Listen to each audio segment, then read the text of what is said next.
And welcome everybody back into Fantasy Baseball Camp. It has been week 1 of Fantasy Baseball. We are finally excited here to get ready for week 2 and help you guys prep your lineups and look for what you need on the waiver wire, or maybe just who to sit, who to start. Tommy, how you doing after the week 1? I'm doing good. Feeling good. I've watched a lot of baseball. I've enjoyed it.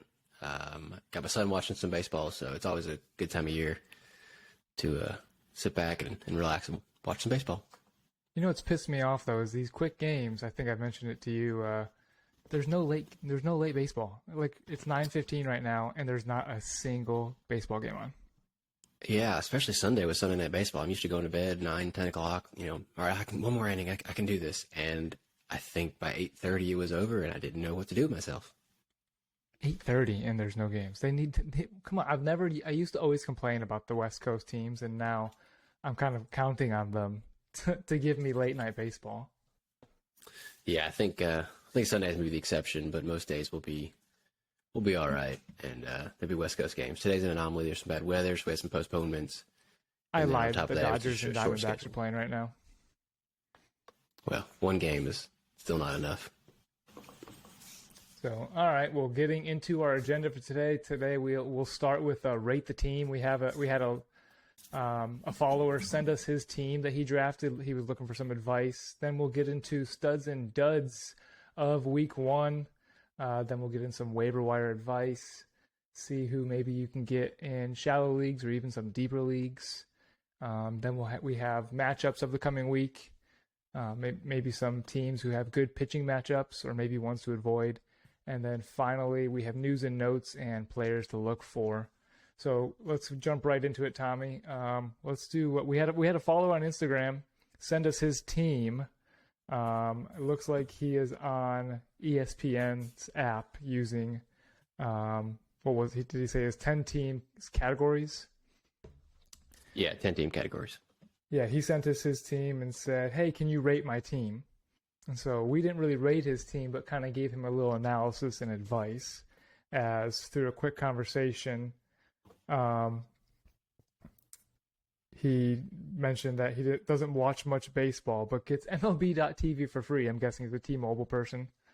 So he started to watch more and learn and drafted a team right before opening day. So he's trying to, hey, this is what we're here for, baby. Give some fancy advice and get more people into baseball. That's all it's all about. So, Tom, you want to run over his team of offense first? Yeah, I can do that. I'll share his lineup here on screen for you. For those of you that are watching on YouTube, you can see his lineup on the screen right here. Yeah, I was pretty pleased to see what he had for offense. Catcher, he had Travis d'Arnaud, first base Luis Ariz, with also utility Anthony Rizzo's, those interchangeable. Second base Tommy Edman, third Alec Boehm, shortstop with Dansby Swanson. Outfield consisted of Aaron Judge, Stephen Kwan, and Brian Reynolds. That's a really strong outfield. That is a strong bench outfield. Pieces. Yeah, the bench piece with J.D. Martinez, Josh Bell, and he did what I love doing right now in this league, in any leagues, is pick up Bryce Harper on the IL. If you can stash him and he's back in a couple months, I love that move. Dude, Bryce Harper's hitting BP already. I know. I'm super excited to see him. As far as pitching goes, I feel like he was one arm short. And being a categories league, I think he's going to struggle to get saves. He has Jacob deGrom, Nestor Cortez, Dustin May, Patrick Sandoval, and Marcus Stroman. That's pretty solid. Oh, Corbin Burns as well on the bench. Should never be on the bench. And then he's got two relief pitchers, Scott Barlow and Paul Sewald. And they're really not going to get many saves. I think Barlow may be the favorite in Kansas City, but Sewald has lost out to Nunez. They haven't named 2 guys. Yeah, they still have in Texas. Yeah. Oh, Barlow's on Kansas City. My mistake. I was thinking he was still with Texas. Yeah, and Sewald's losing out to Andres Munoz right now, so he's going to need to be active on the waiver wire to pick up some saves. But it's a 10-team league. There's a shallow bench. There should be plenty out there. One advice I gave him, he had some Kodai Senga and a couple other pitchers on waivers, and I told him just to stream 2-start pitchers every week since the weekly lock. Patrick Sandoval, Marcus Stroman are probably droppable for some 2-start studs that he's got in free agency. Yeah, if he hasn't played before, something to pay attention to is that percent owned. Make sure you never are dropping a stud who is probably in the 90s% owned. There's some wiggle room on that. But usually, if you are new to playing fantasy baseball, be careful who you drop. You never want to drop a stud that will get swooped up right away and never dropped again. So like Jacob deGrom on his team, don't ever drop him. Make sure you find an IL spot for the guy, because you know it's going to happen, and he's going to find the IL. But don't drop him. Stash him in your IL spot. Yeah, I want to make one note about his player, Corbin Burns, and I'm going through the same thing because I've got him on a roster that I really care about. He's had 2 bad starts in a row to start the season, and he ended the year pretty bad last year as well. But he's got 3 years of being a stud pitcher. I think he won the Cy Young, or he got second place in the Cy Young. He has a long leash with me, so it may be frustrating that you invested a lot into him and he's not doing well, but he'll turn it around. He knows what he's doing. Yeah, 2021, he won Cy Young. Yeah. So and he's definitely been in the voting every year since as well. 1 year removed. Yeah, 1 year removed from Cy Young. So hold on to him as well. You've got 2 studs there in DeGrom and Burns. So don't let those guys go. Your offense has got a bunch of high average guys, maybe lacking in the stolen base department. But overall, you did well, I think, for if you're first getting into it. I don't know what your strategy was in drafting, but I think you just stay on top of it and don't let too many guys go, and you should do well, I believe. Yep, so good job. So that's rate the team. If you want us to rate your team or just have specific advice, hit us up on Instagram. You can hit our main page, Fantasy Baseball Camp. Or if you do listen to us regularly and you don't like Tommy's advice, you can specifically message our individual accounts and be like, hey, Michael, Tommy said something about about dropping this guy. I don't think so. I really like him. We're like, yeah, dude, don't listen to Tommy. So you can hit us up on the individual accounts or hit us up on the main page. We'd love to keep rating your team or giving you, hey, should I drop this guy for this guy? Or, hey, I got this trade offer. So that would be a lot of fun. So our next segment we're moving into is studs and duds of the week. Tommy, you want to start us off? Who's your first stud you listed there? And this isn't maybe the number one stud of the week, but these guys are doing pretty well. Yeah, I think it's somebody who stood out, and we did not expect him to stand out, is Adam Duvall. And so I'm a little happy about that. I picked him up in free agency, but I don't have him for the week. Why are you happy he's about also that a necessarily? I think because he's a Red Sox. Oh, okay. But anyways, as of today, he's hitting .476 with a 1,000 slug. This is 2 home runs. He hit a 3 home run today to help give the win. So 10 hits. He has 2 home runs that helped wins. Oh yeah, very clutch. The first one against Baltimore. Yep, and then against not forget it, Detroit today, and 9 RBIs, and that's actually up to 12 now. So he's just done everything across the board. He's been hot. Now, with that being said, I would temper the expectations. He's not going to do this all year. He's going to come back down to earth. But it would not surprise me if he went back to 2019 form, or was it 2021 form? 2021. So he was pretty roller coaster with Atlanta. So if you just kind of try to ride the highs with Adam Duvall, you can't go wrong. Just make sure to monitor his matchups probably. But otherwise, he's a great source of home runs. He was with the Braves, and you thought maybe leaving Great American Ballpark with the Reds that he wouldn't. But the Braves loved him. Yeah, he had 38 home runs in 2021. It wouldn't surprise me if he was able to do that again. He's never going to help you out in average. He's going to strike out a lot, but he's going to have power there if that's what you need in the categories. And even in a points league, he'll be salvageable for you. Yeah, for sure. So I'll go with a stud here. I think right away, he's even a bounce back candidate right away. Is Gleyber Torres. He is actually, as we're speaking this moment, he is the number 1 scoring fantasy player at second base eligibility with the Yankees. He is batting .421, 567, 89. That slugging sounds low compared to the next top 5 scorers in all of fantasy who are slugging over 1,000. But the dude has 2 home runs, but also 6 walks to 2 strikeouts only in 19 at bats. And to add to that, he has 5 stolen bases. So if you aren't worried about fielding, so fielding's just one of the 5 tools, right? What's the 5 tools? Hit, power, fielding, run. What am I missing? Speed. Arm? Speed? No, I said run. Arm. Oh, arm, yeah. So he's got 90, maybe 4 of the 5 tools so far in week 1. A great walk to strikeout ratio, some power in there, and some speed. So I think that's the highlight of the week. Breakout looking week 1. You can come at me and say, hey, overreaction. But Gleyber Torres was a highly touted prospect. He was the Cubs' number 1 overall prospect when they had a deep system in 2016. Traded over to the Yankees for Aroldis Chapman in 2016. So he has the pedigree. He came over to the Yankees, was hot right away, and now he had a couple of down years. But dude's only 26 years old, and he's been in the league for 4 years already. So this could be a bounce back breakout for Gleyber Torres. If he's available in your league, I would be grabbing him for second base indefinitely. So then I'll name the next stud there. I think we have 2 hitters and 2 pitchers, Tommy. Is that right? Yeah, do you want to go ahead? Yeah, I'll go ahead. So my stud is Jesus Luzardo. Guy is finally healthy. Just keep him away from the video games. I think it was 2021 that he broke his pinky, his throwing hand pinky, quote unquote. That's what he said. Slamming his video game controller. He broke his pinky on his throwing hand. That was supposed to be his breakout year. He was a top prospect with the A's. So the guy's finally healthy. He's put up 12.2 innings, 15 strikeouts to 7 hits. So the guy was a high strikeout guy in the minor leagues all the way through, was a top prospect with the A's.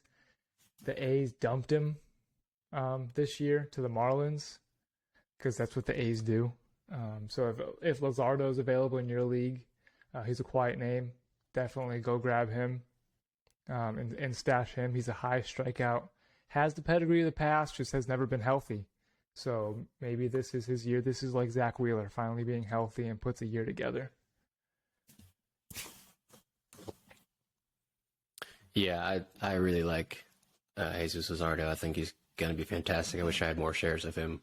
I'll actively be trading for him as much as I can if I can find somebody to give him over. Find the right deal.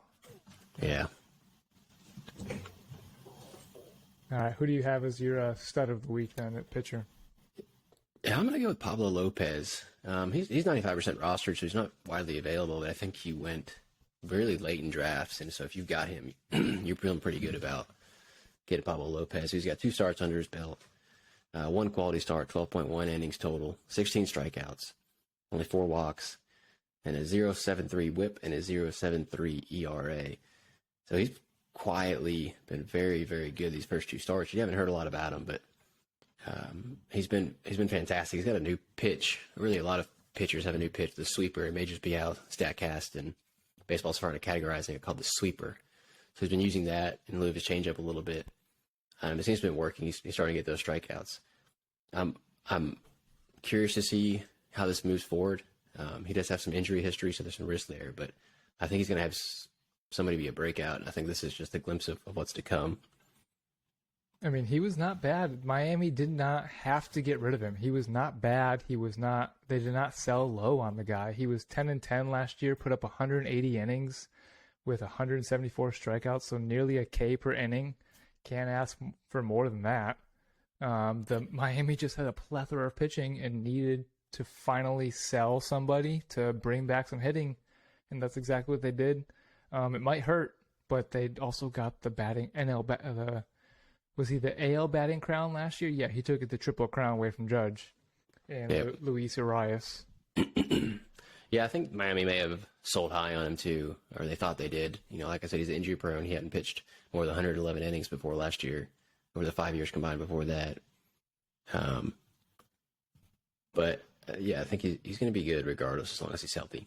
He's only 27. Only 27 as well. Young pitching, controlled. I don't know when he's a free agent. Well, he's got two years left. This one plus another. Yeah, so if you got Pablo Lopez, you're probably happy at the start that he has taken, and just hope he continues that .73 WHIP. I think that's something I like to look at, is walks plus hits per innings pitched.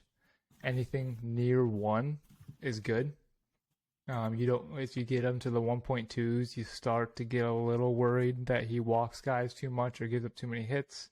Thinking that it's usually too many walks. That's what I like to think of. But yeah, great pick, Tommy. And Pablo Lopez, 12 innings, 16 Ks.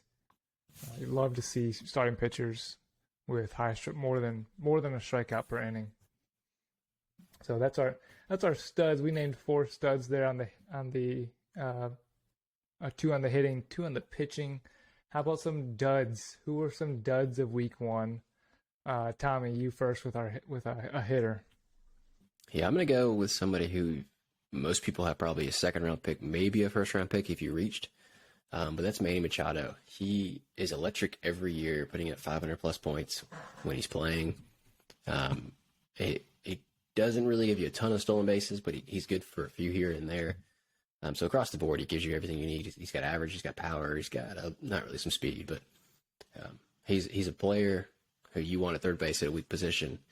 And so the fact that he's hitting 250, not even getting on base at a 300% clip, and slugging 250, he has no extra base hits, no doubles, no triples, no home runs, and 5 strikeouts to 1 walk. That is not what you want to see from a first or second round investment. Right. And if you remember when we spoke about the last episode about high ceiling versus high floor for early round picks, when I'm taking picks, I want somebody with a low floor that I know is going to produce and going to guarantee. And I would have considered Manny Machado one of those players. So I know this last week has been a struggle for him, but he's going to pick it up. He's going to get better. I wouldn't be too worried, but it's not a good first week if you're counting on him to carry your team. He's just waiting for his boy Tatis to come back to extend that lineup even further, because I think him and Tatis are pretty cool. But the Padres, they don't rely too much on Machado with the lineup they have. Juan Soto, Xander Bogaerts, would be Tatis and Machado. But Machado does have 7 games next week in fantasy.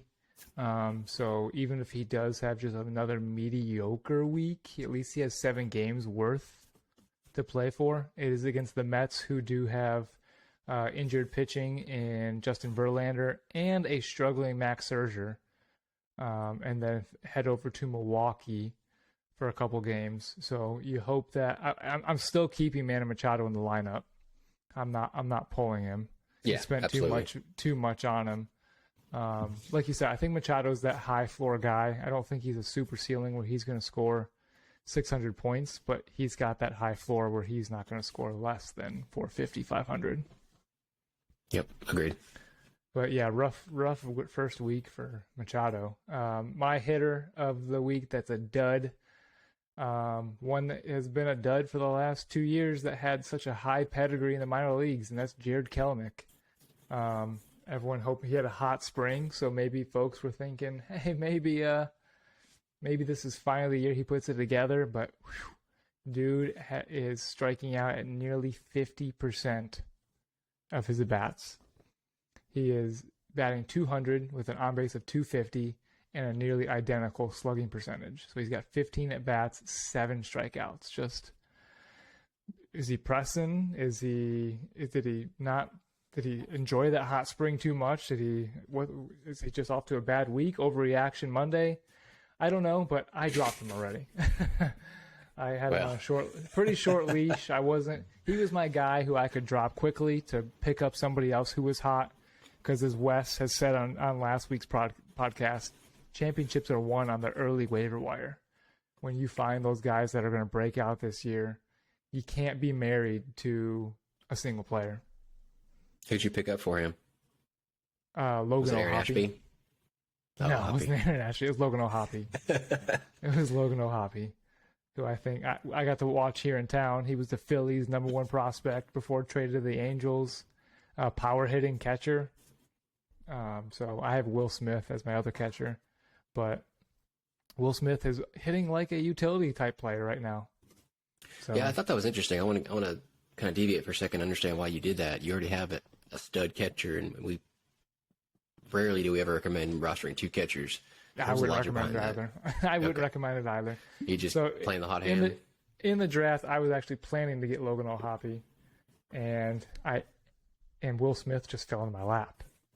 So Logan O'Hoppe was a target of mine. He started out hot. I think he hit a home run in one of his first two games. Was hitting 400 at the time. So I do know when I put in a waiver and claim for him that I beat somebody else to him. That was Coach Shaver. Coach Shaver, you love getting those text messages in the morning after you put in a waiver claim. I got a text message from him. Why? You have a catcher. You love that when you make a good pickup like that. Yep, love that. I just poured some Maker's Mark with Mark McGuire on it. All right, so that's 2 hitter duds. How about I'll start with a pitcher dud, and I'm going with Max Scherzer. Just mentioned that Machado's playing the Mets. You might be scared of Max Scherzer, but the dude has given up 8 runs in 11 innings. He five earned runs in one game and 3 in the next. Dude just isn't the same Max Scherzer we're used to seeing. Is that because he's gotten old finally? Has age finally caught up to him, you think, Tommy? Or is it just overreaction week 1? I think it's overreaction week 1. I don't think you go from being elite one year to trash the next. I think he's still maybe figuring things out. It's early, it's cold, it's New York. If they even played in New York, I'm not sure. But I would not be a 10 worried, but I'd probably be a 2 or 3. Yeah, he's a elite pitcher. You would be a little worried that maybe he does have a back. I think his back flared up a little bit last year. He's always good for an injury time in the IL. I think most of the Met staff is probably at this point. Yeah, Carlos Carrasco's on there. Taijuan Walker's no longer there. He signed with Philly. Verlander. Verlander. At least they have Kodai Senga. Hopefully he didn't come over and need surgery soon. Did Daisuke need surgery right away? Ohtani came over, needed surgery right away. Kodai Senga, I think, hasn't pitched more than like 120 innings in Japan. I could be off on that number. I don't have it in front of me, but he wasn't known for his durability over in Japan either. So Kodai he's got a long Senga? road ahead of him. Yeah. I'll have to look that up real quick. Yeah, so while you're looking that up, stats. I just want to, again, caution the same thing with Corbin Burns and Manny Machado. Don't forget about Scherzer. It'll be okay. He'll bounce back. You've got a stud on your hands. Father Time will catch up to him too eventually. But I still don't think this year's the year. Kodai Senga has pitched 177, 169, 180, 148 innings pitched. All right. Maybe I was way off on something then. I don't know what I was thinking then. But in 2018, 2019, and 2020, he was nearly 11 K per 9.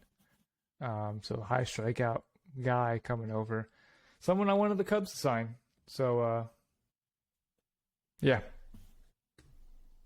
All right, so let's see. That was Max Scherzer, the dud I listed. How about a pitching dud for you, Tommy? We're going to go with Chris Bassett.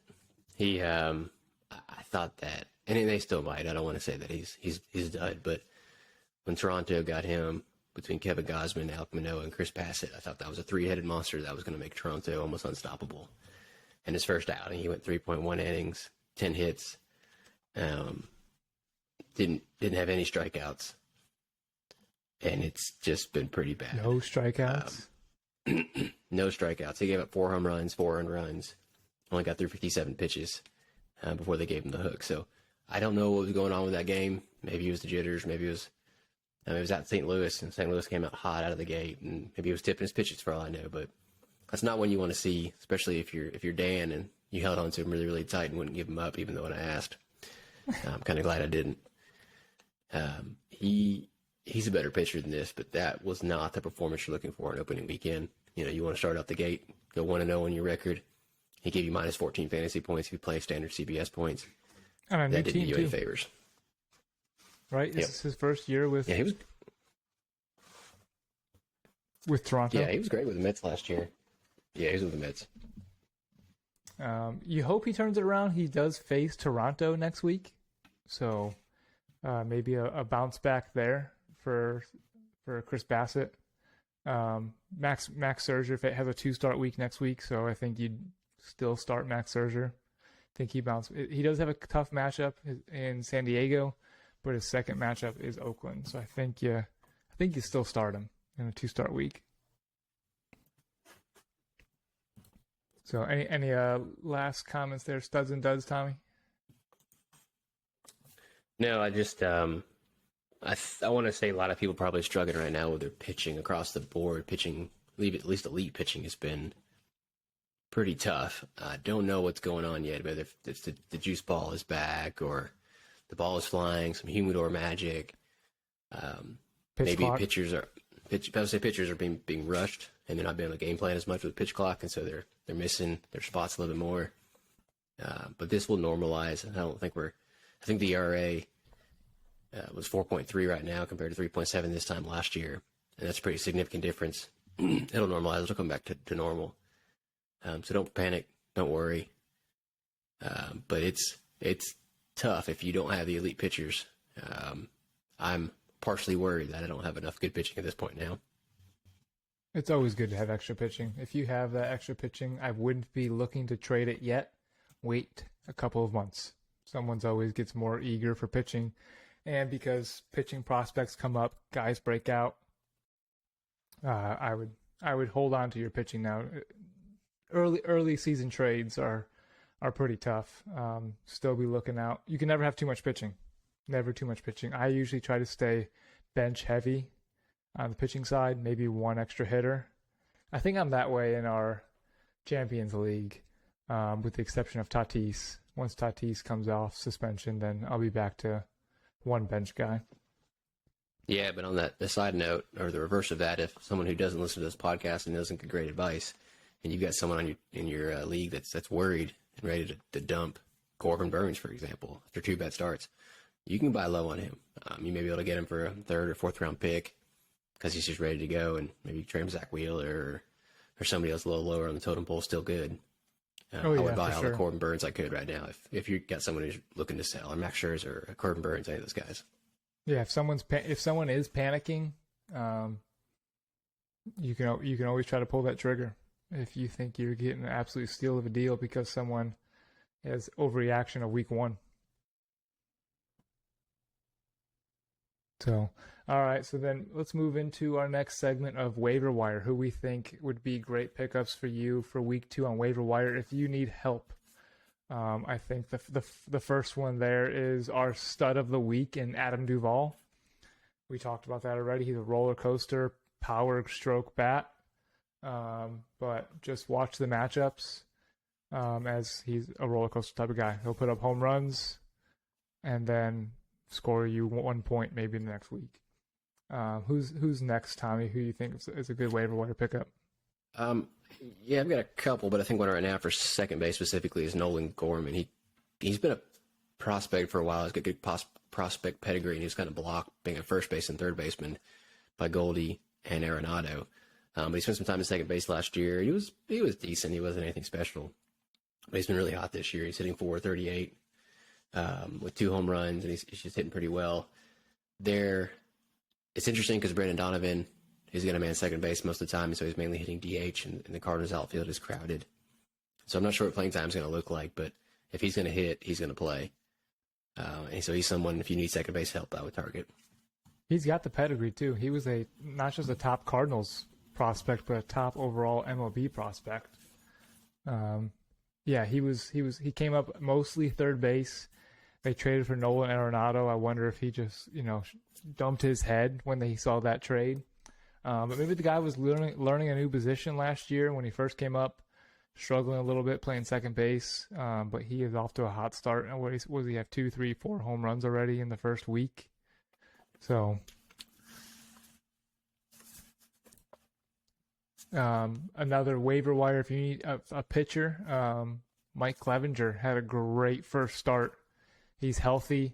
He's not beating anybody. He's cleared of that, so he's pitching for the White Sox. He had, I think, 8 strikeouts in 5 innings in his first start of the year.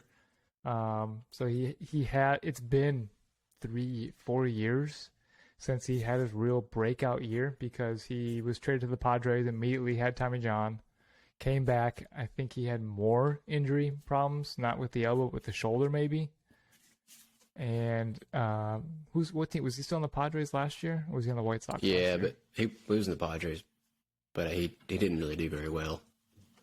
He struggled. He had another injury season last year, but yeah, when he was pitching, it was not what you'd expect from the 2018 or 19 Mike Clevenger.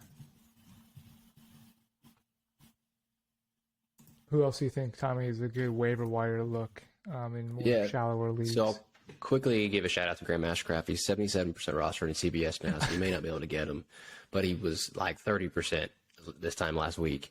And if you remember from last episode, he was one of the guys I told you to look out for. I think he went 7 innings, had 6 Ks. He went really deep, got the win, and he's going to be a 3-headed monster in Cincinnati with Hunter Green, Nick Lodetto, and Graham Ashcraft. If they had a decent ballpark and a good offense, they could be a really good team with that pitching staff, but I don't think they will be, regardless. So, unfortunately, because he's so highly rostered, I'm going to move on for that. But somebody else we mentioned last week that I want to bring up was Dylan Dodd. He had a pretty good game. He went 5 innings, 6 hits, 3 strikeouts. Nothing super impressive, but he managed the game, and I think he had a really impressive start over Jared Schuster, who actually got optioned back down.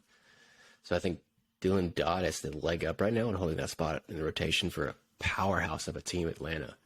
So if you got a spot to hold on to him, I don't know if I'd start him as an active starter right now, but if you can keep him on your bench, he's definitely someone I'd want to roster. Yeah. I think Schuster might be back up, even though he had the rough first start. At least I hope I do. But I'm going to laugh, Tommy. Your 2 waiver wire picks there are both on your team. Nolan I'm taking my own advice. Ashcraft. Taking your own advice. Yeah, I'm absolutely. So a couple of I those are practice what I preach. Those are a little more shallower leagues. Nolan Gorman, I think, is nearly 70% owned and climbing. So some deeper league ads. I have listed Patrick Wisdom. Dude has 14 total bases in only 4 games. Yeah, 2 of those are home runs, so 8 of those total bases are in 4 games. He was a Cardinals prospect, came over to the Cubs and hit 30 plus home runs for them. So he's going to hit you home runs. You just wonder about the strikeout rate. But right now it looks like he's playing great defense, which he's improved upon. He's hitting for average in week 1. Just caveat, in week 1. So maybe this is the season he can put it all together and actually be the stud that the Cardinals drafted many years ago as a first-round pick.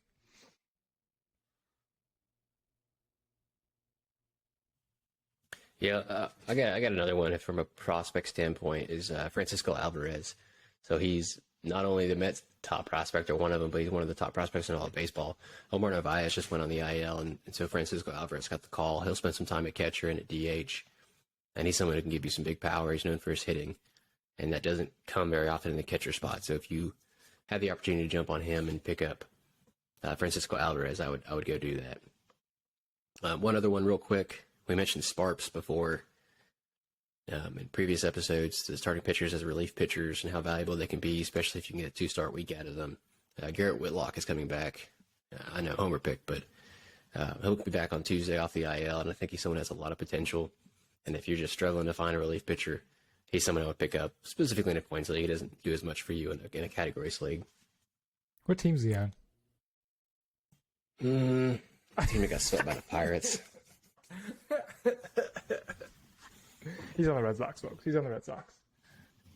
So hey, some deep looks at Red Sox players here from Red Sox players and Tommy's team players here on Fantasy Baseball Camp. 2 more quick ones I've got of deep leagues. Jorge Soler. The dude is going to hit home runs. He's got 3 home runs already in Miami in week 1. He is another kind of weekly flyer. Watch the matchups. And if you're in a categories league, watch out for that strikeout rate.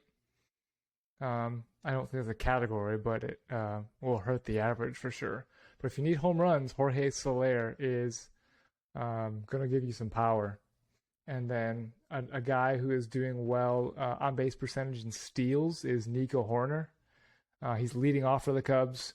He's got Dansby Swanson hitting behind him, who is hitting 500 to start the year. So Nico gets on with a walk or a single, steals second. That's 2 points right there. Then Dansby hits him in. You got 3 points right away and one at bat right there. And Nico and Dansby are doing it on the regular.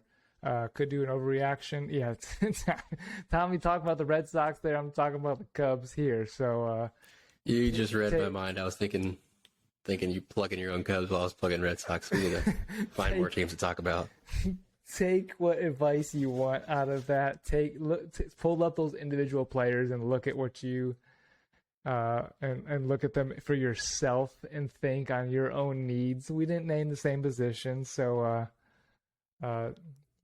think about what you need. Look at don't take our advice necessarily too blind. Look at it, and we name specific stats. Take a look at it and see how it compares to your team. So that any other waiver wire advice for you there, Tommy? Yeah, let me give you one more name for this. Is definitely a deeper league look. So as long as he can stay on the roster, that's Jorge Mateo of the Baltimore Orioles. He's up to 5 steals. He's really not going to give you much else, but if you're just desperate for steals in a category leagues, I think he's got 5 on the season, and the Orioles are just running wild right now. They're deep in the farm system, so they could bring up some prospects at any time. But if Jorge Mateo still stays on the roster and you need stolen bases, he's going to give them to you. I mean, he was decent last year, even on a low name. But yeah, the Orioles have scored. They might be 3-3, but they've scored 34 runs. So to say that the Red Sox have scored 41, it's kind of funny there. The bottom 2 teams in the AL East, their runs scored to runs against are 1-for-1 exactly, 34-34, 41-41. Where, man, Tampa Bay 6-0, runs scored 44, runs against 13 with a 30 already 6 games in, and they're a 31 run differential. I mean, that's pretty steadily. Pitching. Well, hey, they've also but you can say offense too, because that's the most runs scored in the league by any team. That's true, but no other pitching wins championships. No other team has touched 40. But yes, pitching does win championships. Look at the 2019 Nationals. Yeah. So, all right, moving then. That's our waiver wire as we move through this episode. Matchups of the coming week. What are some good hitting matchups? Tommy, what's our first hitting matchup you'd recommend? For maybe if you have players on that you're trying to decide, start or sit, or maybe you see a certain player on the waiver wire. Which team has a good hitting matchup for hitters? Yeah, the one that jumps out at me is the Phillies. Not only is that team a powerhouse, I mean, Nick Castellanos going to benefit from this. Maybe Alec Boehm, some of the lower roster guys like Trey Turner and Kyle Schwarber and JT Realmuto don't have a chance at rostering if you already have them. But some of the other names out there, Brandon Marsh if he's healthy, even Christian Pache is playing center field for them now. With Brandon Marsh may have just gone on the IL. I need to look into that, but they're playing the Marlins and the Reds, and that is it's 2 good matchups you really want. The Marlins pitching in general has been pretty good. But those are two teams that I think the Phillies can beat up on. Yeah, like you said, Phillies powerhouse, Trey Turner, and so if you have guys who maybe you have 2 shortstops or something, not saying I would ever bench Trey Turner, but for those daily leagues, maybe watch out for maybe the Marlins do have some good pitching, so maybe watch if you're in a daily league. You maybe sit them against Pablo Lopez or Sandy Alcantara, but the rest of, I mean, they got Jesus Luzardo. So now I'm kind of eating my words here. And as I was looking at this, I was like, man, I forgot how good these Marlins staff is. The team's horrible, but the Marlins staff is good. But hey, if you have a Phillies player who's a regular, I don't know that would be sitting him. Alec Boehm could have a breakout year. So, All right. So, anyways, our next matchup that I like even better, now that I think about it, is going to be the Cardinals. They're playing the Rockies at the Rockies, I think. So that's not as great. But I yes, think the that's pitching in Colorado. Oh, yeah. So the ball's going to fly. You're right. It's the opposite. I was thinking for pitchers. So for hitters, in Colorado, and then the Pirates. Pirates pitching was decent last week, but I think in general it should be pretty easy. Any team should be able to walk all over them. That's a great matchup for the week. Yeah. Anytime you take Paul Goldschmidt and Nolan Arenado back to his home, where he has great success, anybody who goes to Coors Field, you're going to expect an extra home run or two or extra double. You're always looking for those guys, those teams that are heading to Coors Field. It's that much of an advantage for offenses, and that's why the Rockies can't ever get pitchers to come there.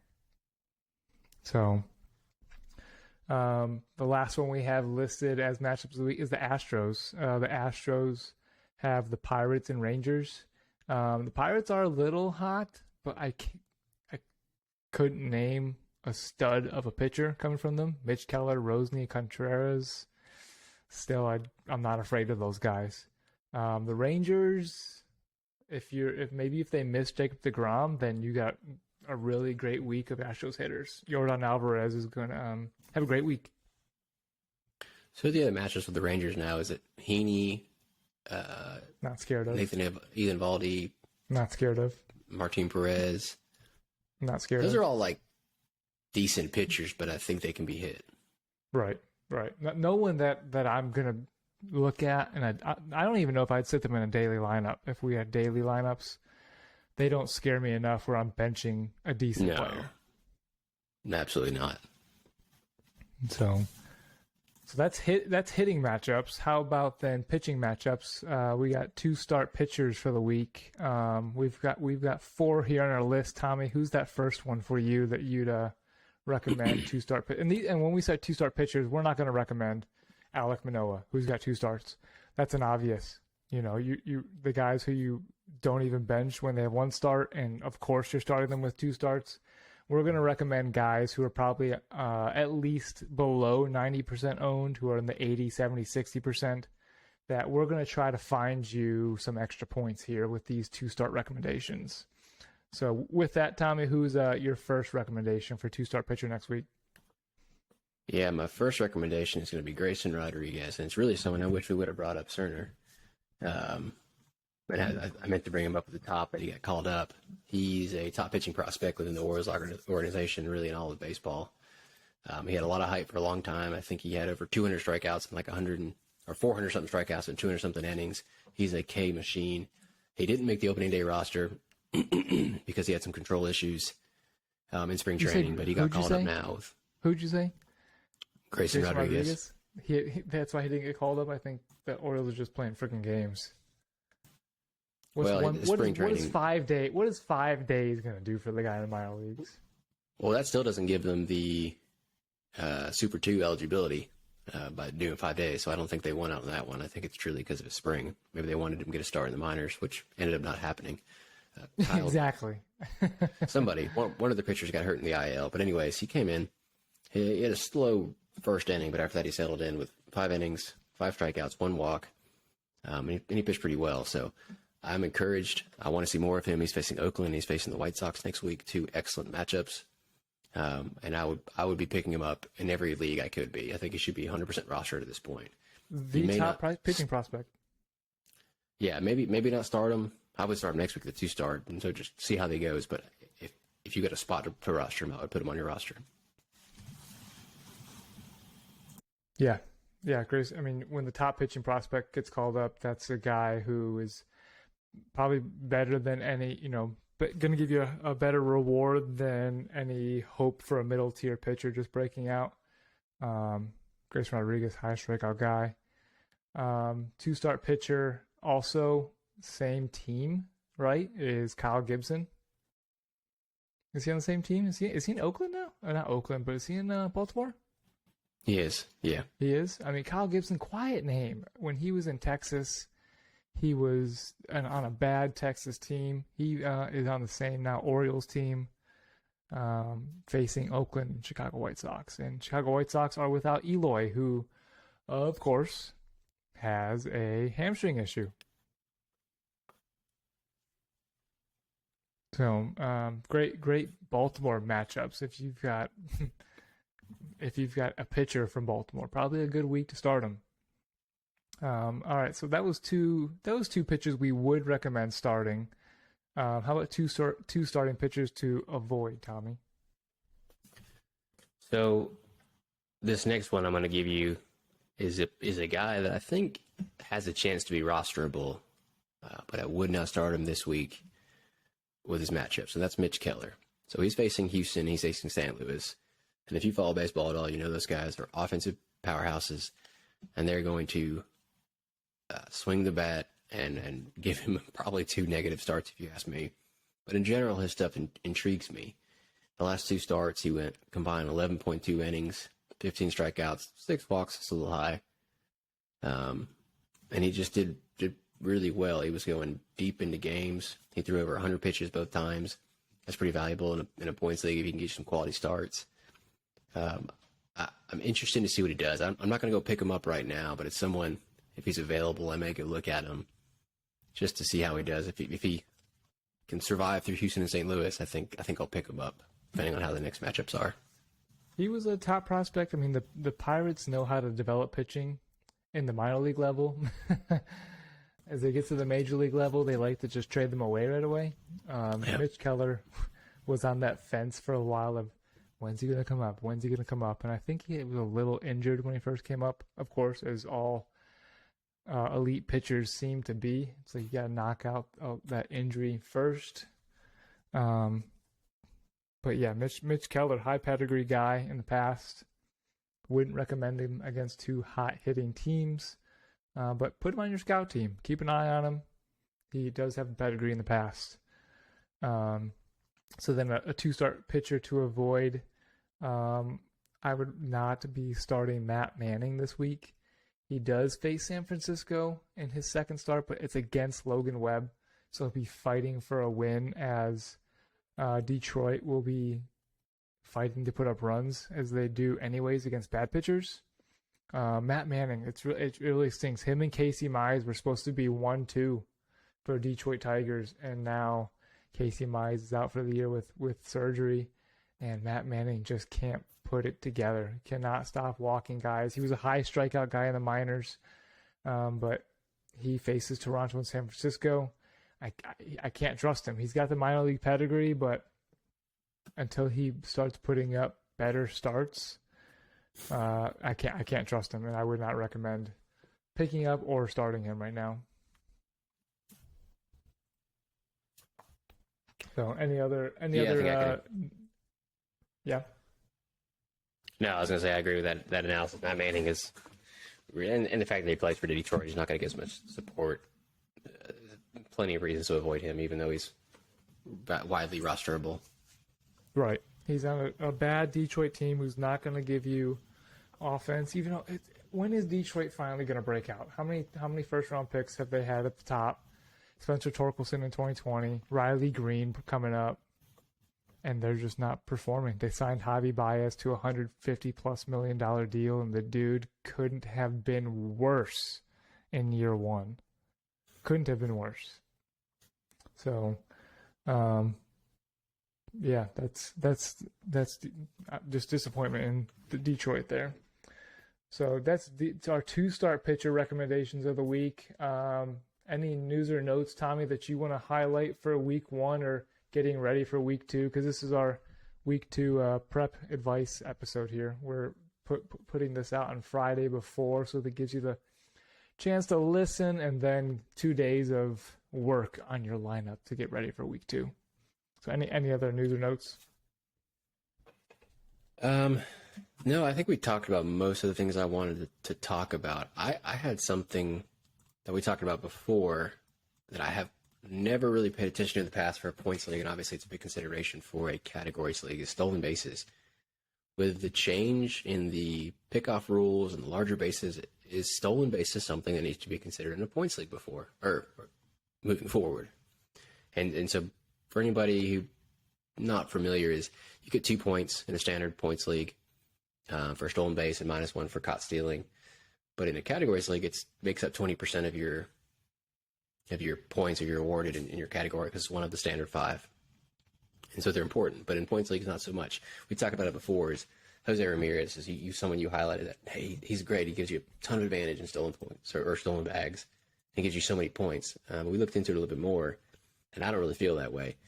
In 2022, he put up a total of 592 points, and he had 20 stolen bases, and so 40 of those came from stolen points. So without it, he's still a 550-point player.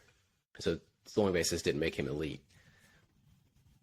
But it pushed him. It pushed him to the elite status. It pushed him up. But the reason I'm looking at it now is someone like Miles Straw. He hasn't hit a home run. He's got 1 extra base hit, but he's up there with the top scoring outfielders, or really all players, all batters right now. And he's got 5 stolen bases, which takes him from a 22-point player to a 32-point player. And it kind of got me thinking, if someone can steal like a Jorge Mateo, hey, Miles Straw, Corbin Carroll, 50 bags, Gleyber Torres, 50 bags, and they're a 300 to 350-point player, and now they're a 400 to 450-point player, that makes you a lot more valuable. Do you think that's something we need to consider moving forward in points leagues? Stolen bases, at least in our league, CBS, is 2 points. I definitely think the steals are on the rise. So that maybe that guy who only got you 10 steals is up to 20 steals. Kyle Schwarber, who led the postseason last year, watch out. He's going to lead the Phillies. No, just kidding. I never thought, agreed. I agreed. I never looked at steals as something that was so valuable in head-to-head, where you do in categories, you have to, guys who are strictly speed guys, like Garrett Hampson was always a name for categories leagues, where head-to-head, you don't touch him in years past. Yep. But yeah, it definitely adds value to those guys who can run. Like Trey Turner immediately becomes that much better if his legs can stay healthy. Corbin Carroll, 3 stolen bases in 1 game. I wonder if we could look that up, and that's something we can post about. Has anybody? How many guys stole 3 bases in 1 game last year? Probably. I don't want to say single digits. Yeah, I don't think it happened very often. And Carroll's doing it in his first week. So. Oh yeah, one more thing I just thought about. We talked about this earlier, but with Miguel Vargas is having groin issues, not Miguel Vargas, Rojas. Miguel Rojas. Miggy Rojas Dodgers is having groin issues, and so now that's their backup shortstop with Gavin Lux out. So now their backup Chris Taylor is going to get more time at shortstop. So he was someone that was good for a while and kind of fell off the radar right after they gave him a contract. Go figure. He's not doing good this year, but in super deep leagues, you need a shortstop or second baseman. Chris Taylor's going to get some more playing time. Yeah, but is Chris Taylor someone that is going to get you fantasy points, or is he just filling a hole for the Red Sox? I think the value in Chris Taylor was his versatility. The Dodgers. He's on the Dodgers. That's good enough. No, you said Red Sox. Oh, did I say Red Sox? I don't know why I said Red Sox. Freudian slip. You want to be a fan? Come join us. No, thank you. No, thank you. So, all right. Well, I think we'll wrap it up here for episode 2. This is our week 2 prep episode. We're going to be publishing these episodes on Fridays to get you ready for your weekend to prep and to get you ready for your week ahead of fantasy baseball. So this is Tommy. Any last words before we conclude this thing? Yeah, Jared Schuster is getting called back up. So he is getting called back. We talked about it earlier. Let's go. So the competition's still on with Dylan Dodd. He wasn't great, but he is getting called back up. So if you haven't dropped him yet, I wouldn't. See how that second one goes before you make any rash decisions. Former first-round pick. CBS is high on him. They think he's high on him in fantasy points. I I own him just because I'm in a mainly Braves fan league. So immediately his value is increased a little bit more. So yeah, that's great to hear. So all right, well, this has been episode 3 of Fantasy Baseball Camp. It's our week 2 prep episode. Be sure to give us a listen. If you need any help, reach out on the Instagram page or shoot us an email. We're more active on the Instagram page. That's Fantasy Baseball Camp. Tommy's over on Instagram at, what's your handle, Tommy? BNB_Lombard, LOMBARD. There we go, BNB_Lombard. I'm at BNB_Burns. Our other 2 folks, part of the Fantasy Baseball Camp, didn't make it here tonight. BNB_Wes and BNB_Koshaver. You can hit them up as well. We each have different styles of play, different advice. So yeah, hit us up for any thoughts, trade advice, and catch us up on the next episode for week 3 prep. Thanks everybody. Let's go.